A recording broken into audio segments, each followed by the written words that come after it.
राधे राधे। जय श्री कृष्णा। श्रीमद् भागवत महापुराण 10वें स्कंद का 39वां, 40वां, 41वां अध्याय।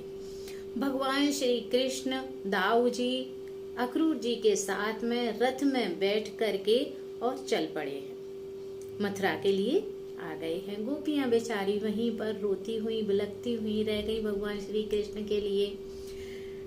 रास्ते में अक्रूर जी मन में सोच विचार कर रहे हैं, उतल पुतल हो रही है उनके मन में कि इन्हें ले जाऊं नहीं ले जाऊं, अगर ले जाऊंगा तो कंस ने मार देगा, छोटे से बालक हैं, कैसे अपने प्राणों को बचाएंगे कंस से, इतना बलशाली है वो, कैसे बचेंगे। मतलब अक्रूर जी सोचते विचारते जा रहे हैं। एक जो बच्चों का भाव आ जाता है अक्रूर जी के मन में, वो भाव उत्पन्न हो गया है और वो ये सोच रहे हैं कैसे बचाऊं, मैं यही छोड़ जाता हूँ, कह दूंगा वो भाग गए रथ से उतरकर। लेकिन कुछ ही समय बाद यमुना जी का किनारा आया है। अक्रूर जी ने कहा कि मैं भगवान श्री कृष्ण से कि मैं मुंह हाथ धो करके स्नान करके अभी आता हूँ, जब तक तुम रथ में बैठे रहो। अक्रूर जी अपने स्नान करने के लिए चले गए। दाऊ जी और कृष्ण भगवान ने अपने हाथ पैर धोए हैं और अपने रथ में आकर के फिर वापस आके बैठ गए हैं। अक्रूर जी भगवान श्री कृष्ण को देख रहे हैं, मन में दुखी हो रहे हैं और हाथ पैर धो करके उन्होंने जल में डुबकी लगाई है और गायत्री का जाप किया है। जैसे ही जाप किया है वो भगवान श्री कृष्ण को देख करके जैसे ही डुबकी लगाई है, वैसे ही भगवान श्री कृष्ण और दाऊ जी उन्हें जल में दिखने लगे हैं।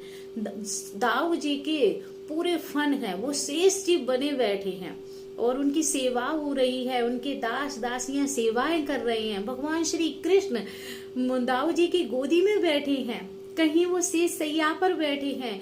प्रहलाद जी और नारद मुनि जी और सभी देवी देवता उनकी गंधर्व सभी सेवाएं कर रहे हैं, बड़ी आव भगत हो रही है उनकी। अक्रूर जी ने ये देखा, जल में से बाहर निकले और रथ में लल्ला को बैठा देखा।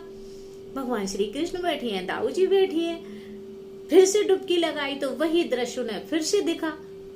समझ गए वो कि भगवान आप तीन लोक के नाथ और मुझे लीला करके दिखा रहे हैं। मैं मन में सोच रहा था, आपको ले जा नहीं पा रहा था, इसलिए आप सोच रहे हैं, आप मुझे लीला करके दिखा रहे हैं। अक्रूर जी बाहर आए यमुना जी से और रथ में बैठ गए हैं। रथ में बैठकर अब चलने लगे तो भगवान श्री कृष्ण बोले, क्या हुआ चाचा, आपके चेहरे पे ऐसा लग रहा है कि आपने धरती में या आकाश में या जल में कोई ऐसी चीज देखी है जिसकी वजह से आपके चेहरे का रंग ही अलग हो गया है।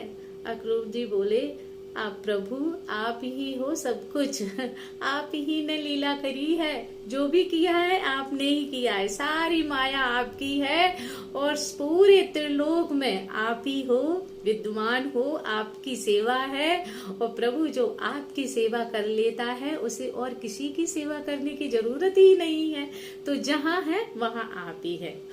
और अक्रूर जी इस तरह से चले जा रहे हैं। 41वें अध्याय में अक्रूर जी ने भगवान श्री कृष्ण की स्तुति की है। पूरा अध्याय स्तुति में ही है। तो इस तरह से अक्रूर जी भगवान श्री कृष्ण को, दाऊ जी को मथुरा ले जा रहे हैं और रास्ते में बड़ी प्रसन्नता से जो देखा दृश्य वो सोचते चले जा रहे हैं। जय श्री कृष्णा। राधे राधे।